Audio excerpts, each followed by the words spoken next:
I'm asked this question by investors around the world, analysts and some of the other constituents, media, which is one of the biggest issues, challenges you have as a leader. And honestly, it doesn't take me a moment to kind of blink my eye and say, it is actually people. And within people, while availability of people is one, but having skilled people, right people for the right job, especially in a highly volatile VUCA times, if I may use that term, like today, that's the need of the hour. And when I look around, and one can go to all sorts of surveys and stuff which gets done every now and then, look at this slide. There's substantial amount of CEOs who think similar to me. Whether it's being driven by the change in demographics, but even in terms of availability of skills, as high as 71%, 65% CEOs think that these are some of their challenges going forward, and similarly as staggeringly high as 81% on the skill development side. So what basically it means is that even the CEOs realize that unless it doesn't get integrated into their strategy itself, there is something amiss. So what is it being led by, these demographic shifts? Primarily the coexistence of several, call it Gen X's, Gen Y's, Gen Z's together. The point is, the needs of these young people, whether it's Gen Z or let's call it the millennials, as employees in organizations, they have their own needs, they have their own, drivers. And all of them are coexisting, and invariably in the past, a one-size-fit-all, or call it a square peg in a round hole, eventually as an outcome, is something which constantly is a challenge for organizations. So look at what some of the things which these employees are demanding. Low emotional attachment, these are all no-brainers, but let me add one qualifier to this low emotional attachment. As a result, their dwell time in companies is lower, so it's a constant challenge to keep them invigorated. But they attach a high value of premiumness to companies who have a purpose, to companies who have a stated ambition, to companies who clearly have something to do with the environment, goodness for the world at large, and so on. And that excites them. Companies which are purposeless have a challenge. But the key point is, if these are the needs of your so-called internal customer, how do you address them? Enough studies, as I have said, if you look at this PwC study, and they are kind of looking into the future, projecting it all the way up to 2022, India is going to have the highest number of Gen Z in the world, which is a huge component, runs into millions, probably crores of people, and coexisting with them will be people like me, hopefully. And how do you then solve this conundrum? The Deloitte 5th annual survey clearly pegs 52% of employees are in the state of readiness of leaving their organization. So such is their emotional attachment. Over a 26, 27-year-old period, I worked in 4 companies. This is old school. The Gen Z does not belong to the school. The moment they realize that the value is not getting added, they are not learning something new, the company is not having any definite purpose, or whatever may be the reason, they will just move. So you have to be clear in terms of how do you address them and so on. And by 2020, again, the study says 64% people will be in this working age group. So, as all this is happening, how do we have an integrated, one-size-fit-all, not a one-size-fit-all, but somewhat customized approach towards addressing this situation? And clearly, it needs a more strategic perspective to L&D as opposed to a tactical, or call it a semi-strategic, where once the business strategy is defined, then L&D comes in and tries to kind of support it. So here we go. Companies have to firstly define a purpose. As L&D heads or as HR heads, you should insist with your business heads, which is your CEOs, that unless our organization does not have a clearly stated purpose, out of which would then emanate what are our values, and then thereby what should be our culture. Once this sequence is followed, only then will you be appealing enough to, especially these young internal customers of ours, who will say that we align with companies or resonate with companies who have a definite purpose, especially when it goes back to the society. And so L&D has to push for it and make sure that, this whole process is followed. And once the culture is defined, unlike what used to happen in the past, it used to be cast in stone in some ways. I think my view is you need to have some core things at the center, but you need to have a next concentric ring which is a little bit flexible and open to subject to change. Culture to me, while is very, very crucial for success, but it has to be also nimble and flexible. Something which is totally core, which can't be untouched, which is like a holy cow. You need to define that also. But unlike in the past, you need to actually make it a bit nimble and flexible and resilient on the outside. And attached to that will be then your positions on process, people and technology. Clearly, people is your forte. And there, if we have to shift paradigms and make L&D more as a strategic lever as opposed to a tactical one needs to be done. Right from the time when we define, for example, this creation of this purpose and all that, which is going back to the drawing board, starting ab initio and talking about even L&D, a design thinking approach as opposed to a fit in at a later date kind of an approach, which, permit me to say, happens in today's environment, and I'm as much guilty to that. Integrate technology, because the new age, clearly can resonate with this technology, multimedia at the same time, gamification. These are all the kind of so-called learning experiential methods which resonate with this new age group. We were incidentally the first food service company in the country, and probably in this part of the world, who brought in LMS.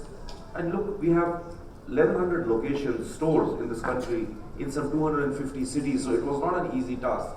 It may seem easy now as I'm speaking, but to take LMS to every single such store, the Jumri Talaya and the Hublis of the world, and more so a need because you can't physically reach there, we were the first such company to do it, and we realized that with these 22, 23-year-old, and that's the average age inside a store of ours, you need to bring in tools like these.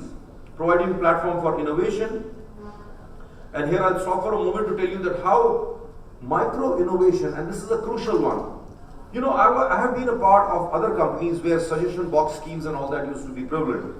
And then we realized that no, we got to do it different. Otherwise, suggestion box schemes don't work because they have inherently some flaws.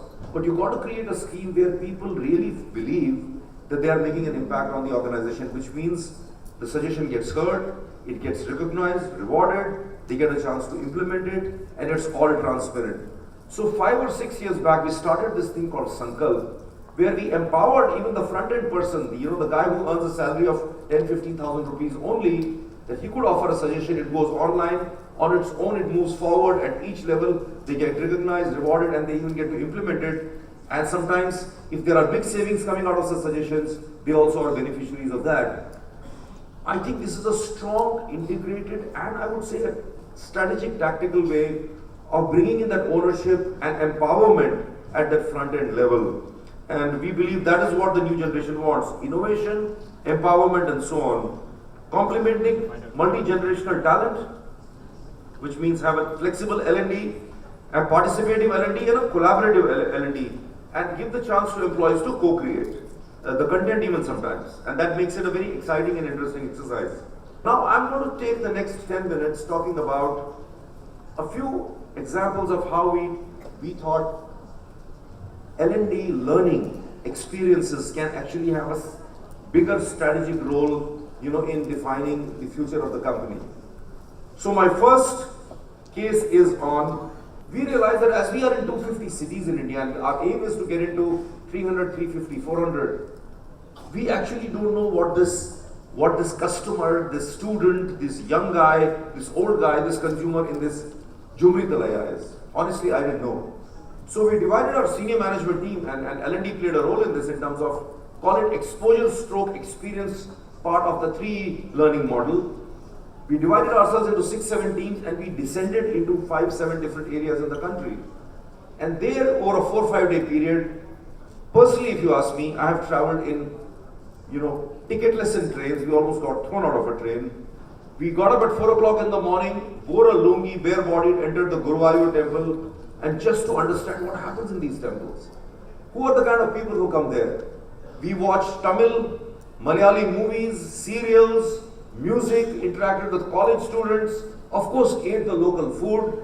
So we almost got, and we had a briefing before that in terms of keywords of each of the language. I'm not very familiar with, let's say, Malayali. So all that was done to make sure that we embedded ourselves for those 4-5 days in the areas in which we were operating, in the cities which we went to.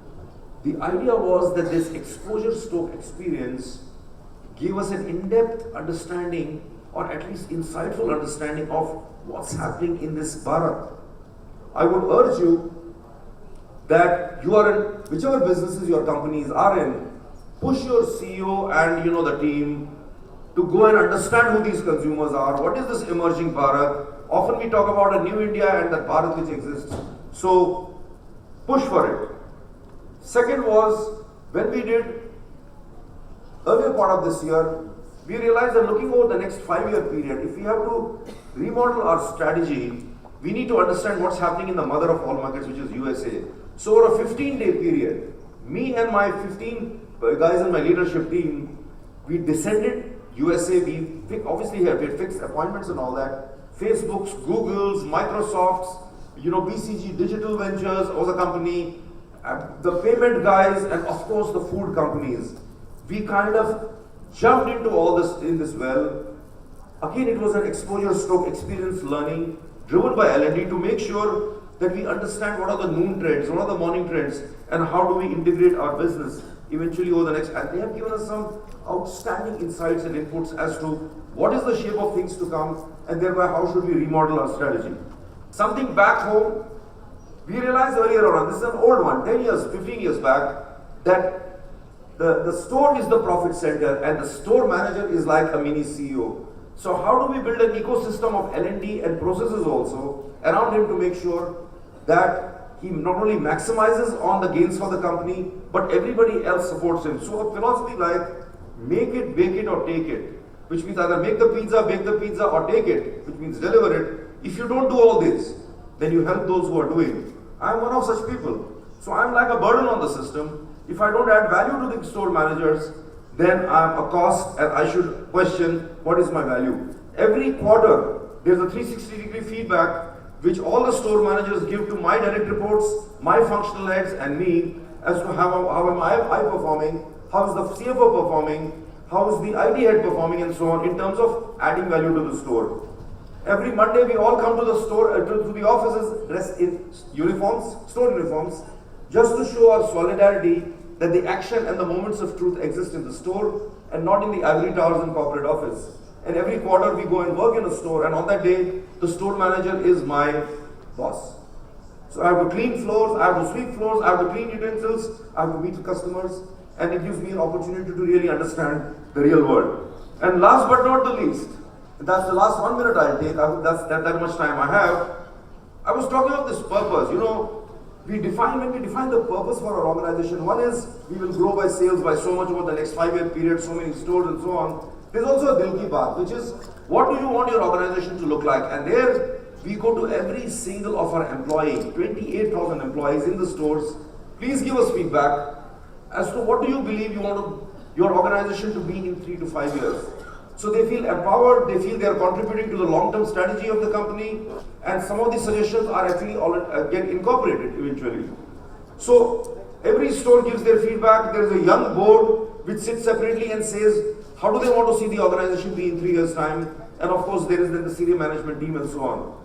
A mix of all this then goes into defining what our ambition is. It's a common goal, it's a shared goal, and you will be surprised. I was talking of account of sensitivity towards the environment, towards the general goodness of the neighborhoods and the world, how strongly that comes from these young generation as to something which they want their organization to be chasing. And if you're not, then they think your organization is purposeless, and as a result, then they probably will give you lower scores.